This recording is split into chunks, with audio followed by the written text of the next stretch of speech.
नमस्कार दोस्तों, UCC education hub YouTube channel के ऊपर फिर एक बार आपका बहुत बहुत स्वागत है। दोस्तों, आज अपन यहाँ बात करेंगे सामाजिक विज्ञान क्लास 6 के अगले चैप्टर अध्याय नंबर 4 पंचायती राज और अध्याय जो 5 है गांवों का प्रशासन। इनकी अपन बात करेंगे दोस्तों आज यहाँ से, जिनमें सबसे पहले अध्याय 4 पर अपन यहाँ चर्चा करते हैं।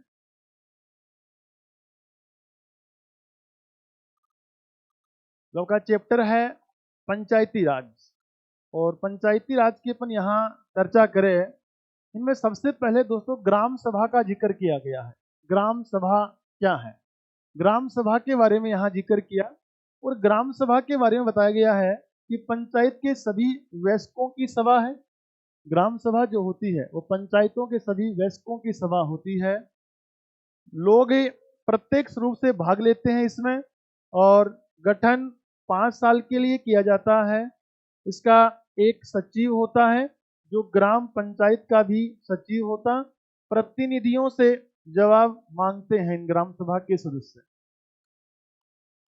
अपना संविधान का आर्टिकल 243, संविधान का अनुच्छेद जो 243 है, इस अनुच्छेद 243 ए में, अनुच्छेद 243 ए के अंदर ग्राम सभा का उल्लेख किया गया है। ग्राम सभा का उल्लेख किया गया है दोस्तों।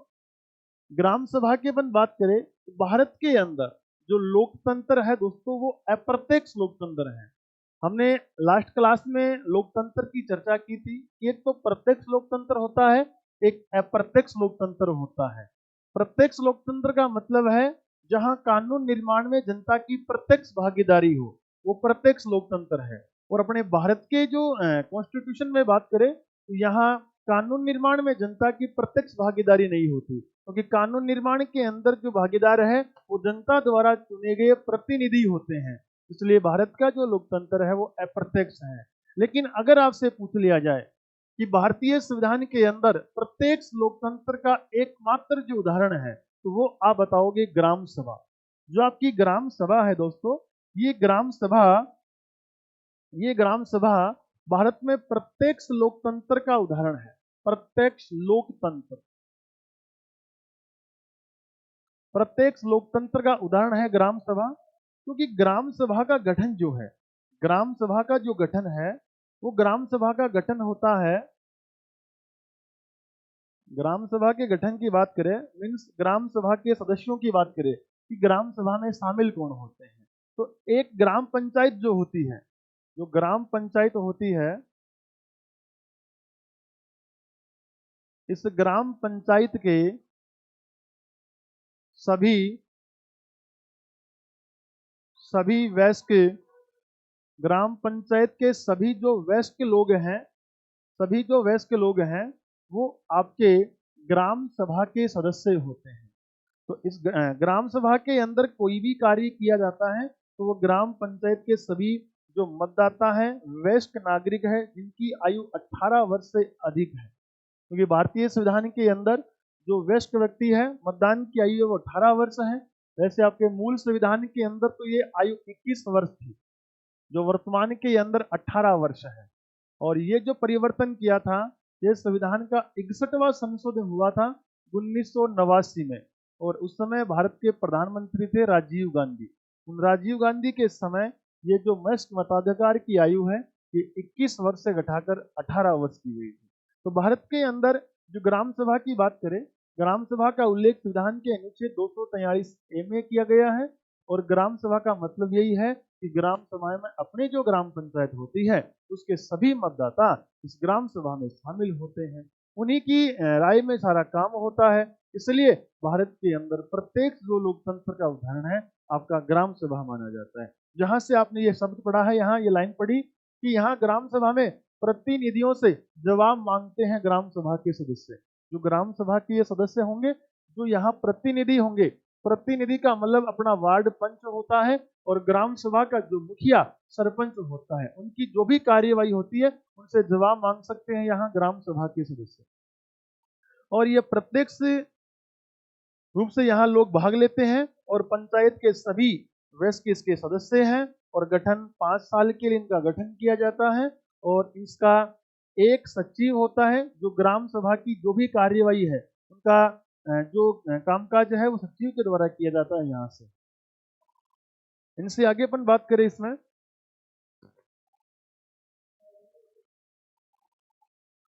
इनसे आगे बात करें तो यहाँ देखो,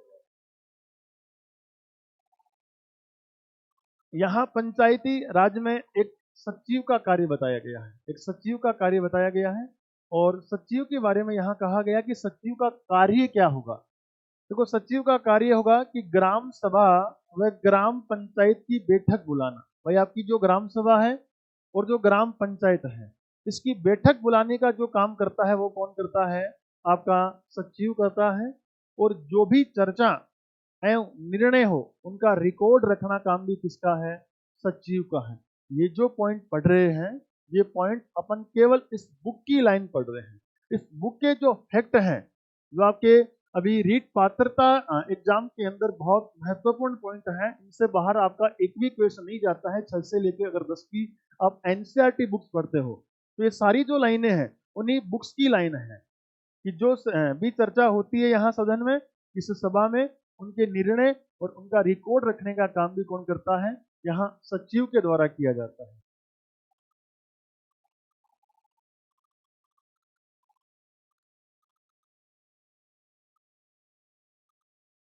आगे यहाँ जो बात की है वो पंचायत के स्तर बताए गए हैं कि पंचायत के स्तर कितने हैं। तो देखो, पंचायत के स्तर 3 स्तर हैं पंचायत के। यहाँ पंचायत के 3 स्तर बताए गए हैं।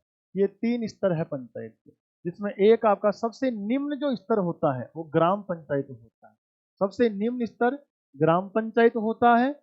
और फिर मध्यम स्तर जो है, मध्यम स्तर है वो आपकी पंचायत समिति होती है।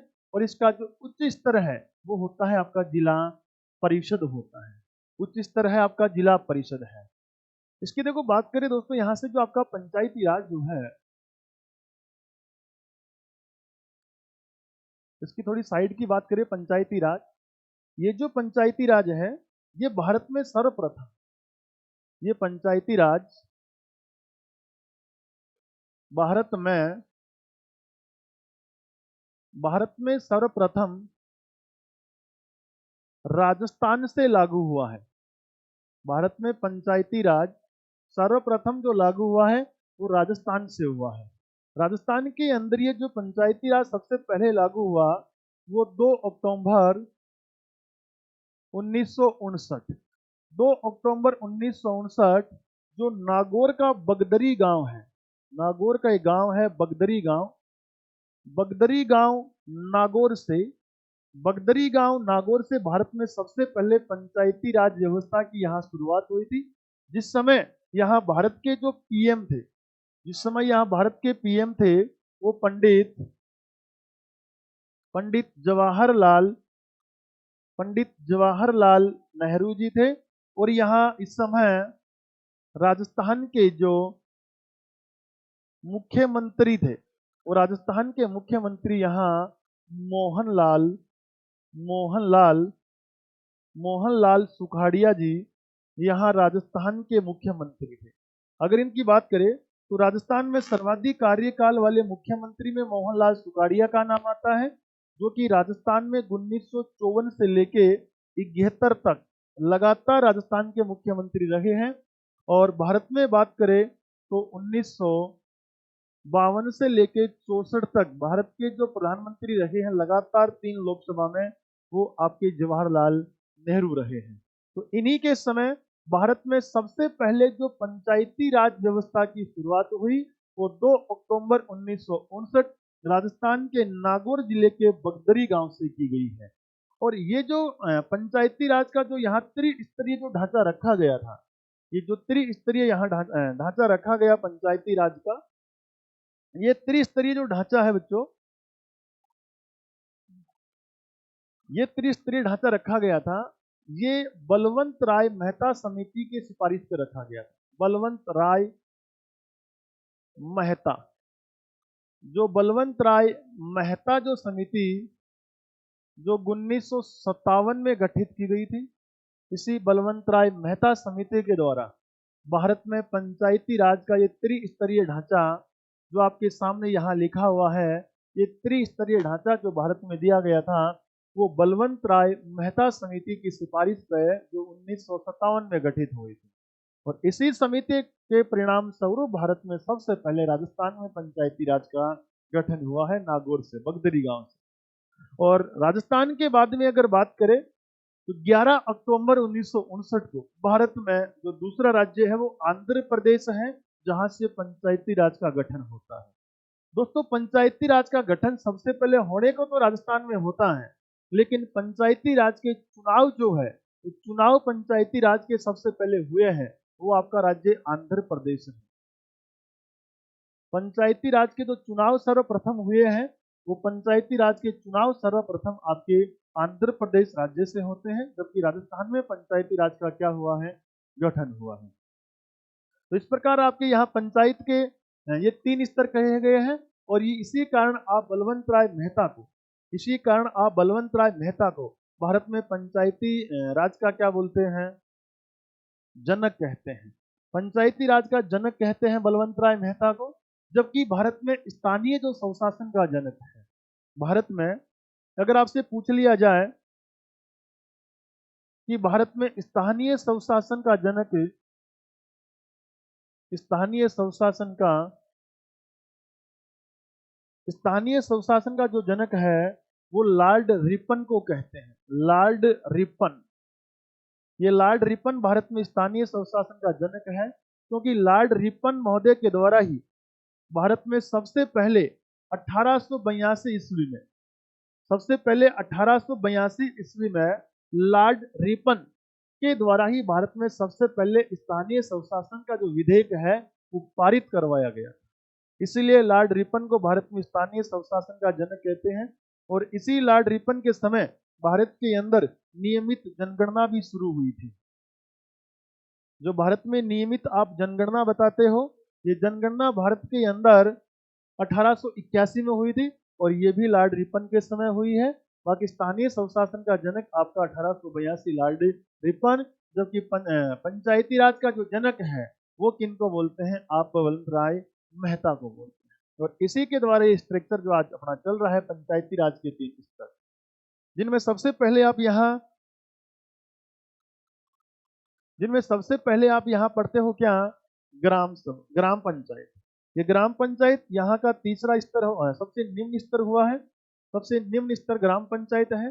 जिस ग्राम पंचायत में अपन बात करें कि यहाँ के सदस्य, जिनमें एक तो यहाँ आता है सरपंच, और एक यहाँ आता है उप सरपंच, और एक यहाँ क्या होते हैं, पंच। ये पंच भी जनता के द्वारा प्रत्यक्ष निर्वाचित होता है। सरपंच भी जनता के द्वारा दोस्तों प्रत्यक्ष निर्वाचित होते हैं। और जो सभी पंच चुने जाते हैं, उन्हीं पंचों में से एक को बना दिया जाता है उप सरपंच, जो कि ये क्या हो गया, अप्रत्यक्ष रूप से क्या हो गया, उप सरपंच अप्रत्यक्ष रूप से निर्वाचित होता है। इसी प्रकार यहाँ पंचायत समिति की अगर बात करें, अपन यहाँ पंचायत समिति की बात करें, तो इन पंचायत समिति के अंदर भी दोस्तों, पंचायत समिति के अंदर भी यहाँ जो सदस्य हैं, पंचायत समिति में यहाँ सदस्य हैं, जिनमें इनमें मुखिया तो होता है पंचायत समिति प्रधान, और एक यहाँ होता है उप प्रधान, और एक यहाँ होते हैं सदस्य, जिनको अपन मेंबर कहते हैं, सदस्य। अब इन सदस्यों का जो चुनाव है वो तो जनता के द्वारा होता है दोस्तों, क्या, प्रत्यक्ष होता है। सदस्यों को चुनाव जनता के द्वारा प्रत्यक्ष होगा। और इन सदस्यों की यहाँ राजनीतिक पार्टी होती है, इनकी अलग से इनका दल होता है। और इन सदस्यों के अंदर जिस पार्टी को ज्यादा सीटें मिलेगी, उन्हीं में से एक व्यक्ति को यहाँ प्रधान और एक को यहाँ उप प्रधान बना दिया जाता है। उसी प्रकार जो जिला परिषद है, इस जिला परिषद के अंदर दोस्तों एक आपका होता है यहाँ जिला प्रमुख, और एक यहाँ हो गया उप जिला प्रमुख, और वैसे ही यहाँ भी क्या होता है, जिला परिषद के सदस्य, यहाँ भी अपन कहेंगे होते हैं जिला परिषद के सदस्य। यहाँ भी जिला परिषद के अंदर जिला परिषद के जो सदस्य हैं वो वैसे ही जनता द्वारा निर्वाचित होते हैं, और फिर यहाँ जिन सदस्यों की ज्यादा सीटें आएगी उनमें से एक को जिला प्रमुख और वहीं पे एक को उप जिला प्रमुख बना दिया जाता है। तो इस प्रकार ये आपका त्रिस्तरीय स्ट्रक्चर था, जिनमें यहाँ इस बुक में आपकी जो किताब में जो दिया गया मैटर है वो ग्राम पंचायत के बारे में दो चार बातें बताई गई हैं, जिनमें ग्राम पंचायत के देखो कार्य क्या कहे गए हैं कि सड़कों का निर्माण करवाना, नालियों का, स्कूलों का, भवनों का निर्माण करवाना है, स्थानीय कर लेना है, कर लगाना और उनका एकत्रीकरण करना है, गांवों में विकास कार्यक्रम लागू करवाना है, और ग्राम पंचायत की आमदनी के जो स्रोत है, भाई ग्राम पंचायत को आमदनी कहाँ से मिलती है, स्रोत क्या है इसके, तो घरों व बाजारों पर लगाए जाने वाले कर से मिलने वाली जो राशि है वो सारी ग्राम पंचायत के कोष में एकत्रित होती है, और यह ग्राम सभा के प्रति जवाबदेही होती है। देखो यहाँ से बहुत अच्छा क्वेश्चन बनता है, ये बहुत अच्छा क्वेश्चन क्या बनता है कि आपकी जो ग्राम पंचायत है, ये ग्राम पंचायत किसके प्रति जवाबदेही होती है, ये किसके प्रति जवाबदेही होती है। तो ग्राम पंचायत है वो हमेशा ग्राम सभा के प्रति जवाबदेही होती है, वो हमेशा ग्राम सभा के प्रति जवाबदेही होती है, क्योंकि ग्राम सभा के जो सदस्य हैं वो ग्राम सभा के सदस्य एक ग्राम पंचायत के सभी मतदाता होंगे, और यहाँ इस ग्राम पंचायत के द्वारा क्या काम किया जाता है उसका सारा विवरण की जो देख रेख है, जांच है, वो ग्राम सभा के सदस्य यहाँ कर सकते हैं। इसलिए आपकी ग्राम पंचायत है वो किसके प्रति जवाबदेही होती है, ये आपके ग्राम सभा के प्रति जवाबदेही होती है। जैसा कि आप पढ़ते हो संविधान के अंदर आपकी मंत्री परिषद है, जैसा कि आप क्या पढ़ते हो, जैसा कि आप पढ़ते हो कि मंत्री परिषद है, ये मंत्री परिषद सामूहिक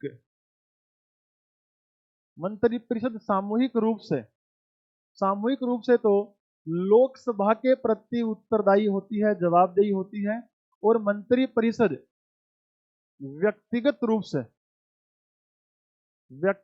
रूप से जो मंत्री परिषद है ये आपके राष्ट्रपति के प्रति उत्तरदायी होती है। वैसे ही आपकी ग्राम सभा की बात की गई है कि ग्राम पंचायत की बात की गई है कि ये ग्राम सभा के प्रति क्या होती है, जवाबदेही होती है।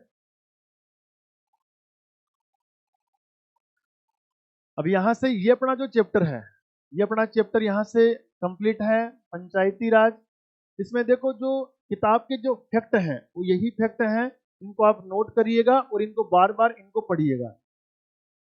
इनके बुक्स के जो फैक्ट हैं वो यही फैक्ट हैं। इन फैक्ट को अगर आप पढ़ोगे आपको किसी प्रकार से इस बुक को पढ़ने की आवश्यकता नहीं होगी, सिंगल क्वेश्चन भी आपको इनके अलावा बुक से नहीं मिलेगा। फिर अगला जो आपका चैप्टर आ गया, इसमें अध्याय 5 जो गांव के प्रशासन की बात करता है, बिल्कुल छोटा सा पार्ट है, पढ़ने में बहुत लेंथी है, थ्योरी बहुत है, लेकिन क्वेश्चंस की बात करें अपने लायक तो यहाँ से मुश्किल से 2-4 क्वेश्चंस बन रखे हैं। गांव के प्रशासन की जो बात की गई है यहाँ, इनमें अपन देखो बात करते हैं, तो एक तो यहाँ जिक्र किया गया है पटवारी का, इस चैप्टर में पटवारी का जिक्र किया गया है। और पटवारी एक राज्य प्रशासन की अगर इकाई की बात करें, उस राज्य प्रशासन की इकाई का सबसे छोटा जो पद है वो पटवारी का होता है। राज्य प्रशासन की इकाई का सबसे छोटा पद कौन सा होता है, पटवारी का होता है। देखो हम बात करें राज्य प्रशासन, अगर राज्य प्रशासन की बात करें ना, इस राज्य प्रशासन के अंदर राजस्थान का सबसे बड़ा जो प्रशासनिक पद है वो मुख्य सचिव का होता है।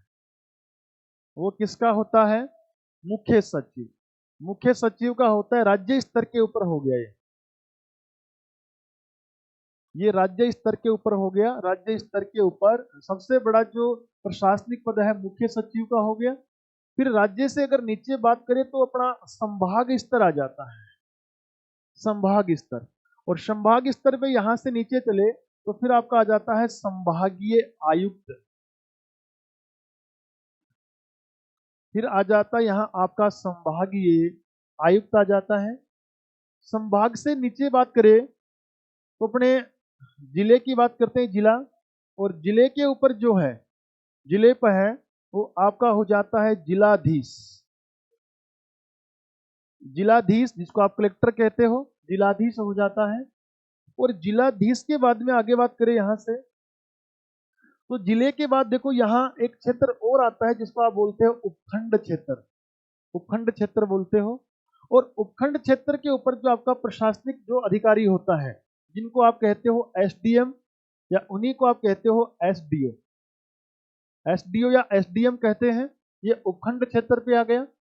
उपखंड क्षेत्र से अगर और नीचे की बात करें तो आपकी आ गई तहसील। तहसील। और तहसील के अंदर जो अपना आ जाता है वो आ जाता है तहसीलदार। तहसीलदार आ जाता है, तहसीलदार। और तहसीलदार से जो नीचे का जो अगला जो अधिकारी आता है वो एक आता है नायब तहसीलदार। नायब तहसीलदार है। और नायब तहसीलदार से भी और छोटी बात करें तो फिर आपका एक आ जाता है कानून गो। कानून गो जिसको आप गिरदावर बोलते हैं। और कानून गो से भी जो सबसे छोटी इकाई है वो आपकी होती है पटवारी। तो ये पटवारी जो है, ये पटवारी आपके राजस्थान जो प्रशासन है, इस प्रशासन का सबसे छोटा पद कौन होता है? पटवारी का सबसे छोटा पद होता है। जिस पटवारी का जो आपका चयन है वो आपके राजस्व मंडल अजमेर के द्वारा इसका चयन करवाया जाता है, पटवारी का। और फिर पटवारी का जो क्षेत्र है वो 1 ग्राम पंचायत का क्षेत्र है।